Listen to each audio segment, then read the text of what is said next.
Well, good morning, all you lovely people out there. First of all, I'd like to apologise for not being my chippy self this week. After the treatment on Tuesday, it was a little bit more than I expected, as I've said, and the exercise was a lot extra, and I am suffering for it. I've been getting headaches and what have you. It will settle down after a few days once my body's made up for the loss that it's suffered, shall we say. But first of all today, I don't know what the rest of you are getting, but I've been getting a lot of these emails from the government wing of the NHS offering, what can I call it?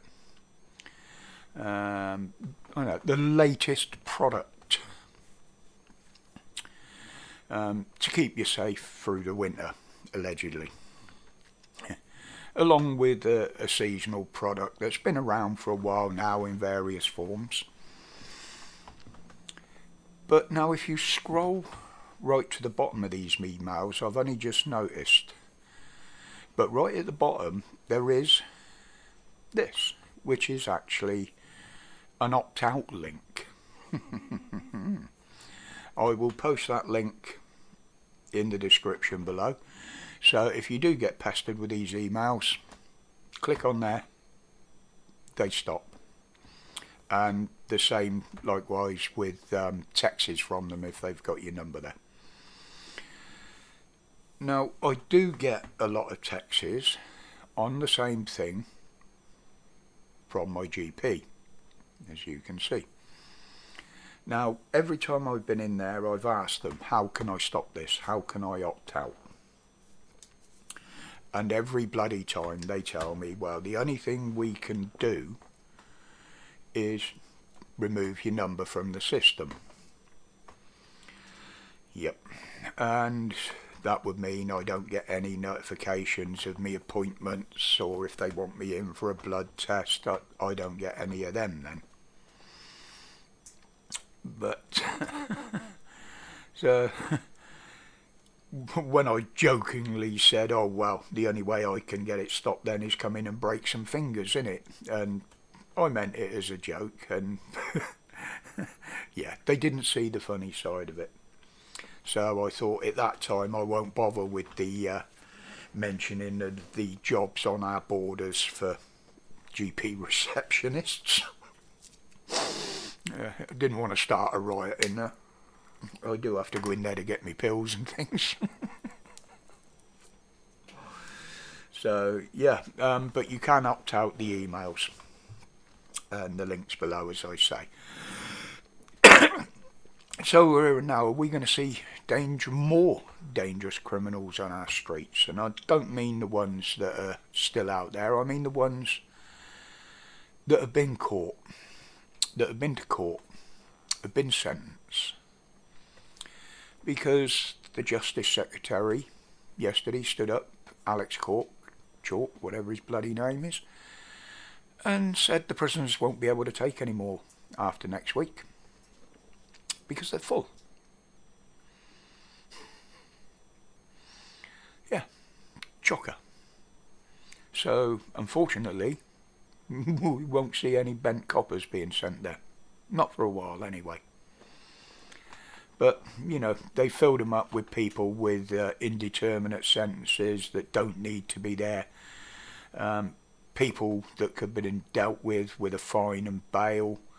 The only ones they seem to be bailing at the moment are perverts and people like that, and groomers. They just seem to get bail or suspended sentence, what have you. But there you go, they're full. They won't be taking any more by the sounds of it. But oh dear, Microsoft, what have you been doing? Been neglecting your taxes now, haven't we? Apparently it would seem that they owe back taxes to the American taxman to the tune of $29 billion. And apparently there's a bit more to be added on top of that for fines and penalties, obviously, because it's back tax, they didn't pay it. It's a late payment. Oh dear, they've been taking notes from Trump. But this got me thinking, it's how much profit do companies like this make?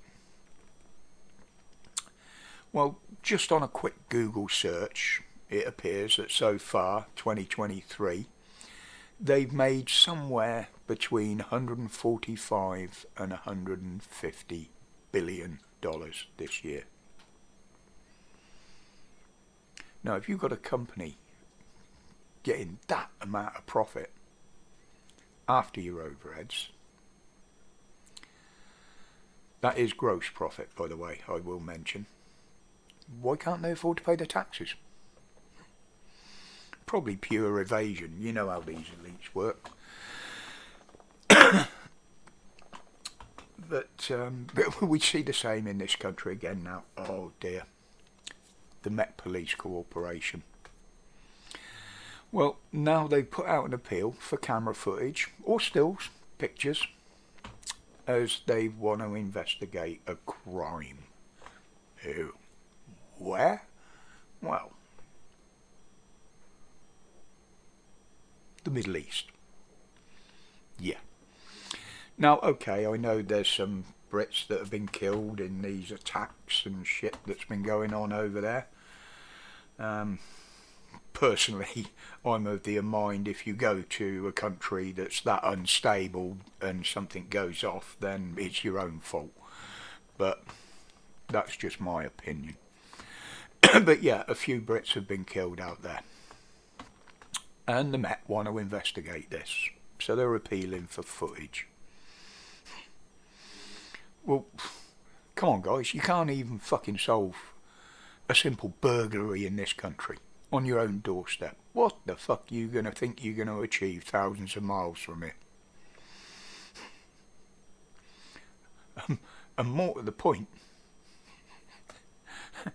you'd be lucky if you find a door, let alone a fucking bell attached to it. You've only got to look at the place. So good luck with that, you clowns. I wish you well. I mean, I shouldn't really laugh, you know, there's lives been lost, but when they come out with something like that, it just shows the absolute ridiculousness of them. It really does. And to end it today, I was going to do a bit about the Labour jolly that's been going on, much like the Conservative one. But it is much the same, just with different colour ties and different lies and different promises that won't be kept and more oppression. But they did get an advantage. They had extra sparkles. This is what British politics has become. It's a fucking joke. It really is. Right, I'll leave it there for today, folks. It's a very overcast, dark, damp, miserable looking Thursday. But, as we know, Friday, tomorrow, I shall be doing a live. 4 o'clock till approximately 7, see how it goes. Hope you can all turn up. Don't forget, Pap Live on Sunday, 8 o'clock. That's always good for a giggle. Hope to see you on that one as well.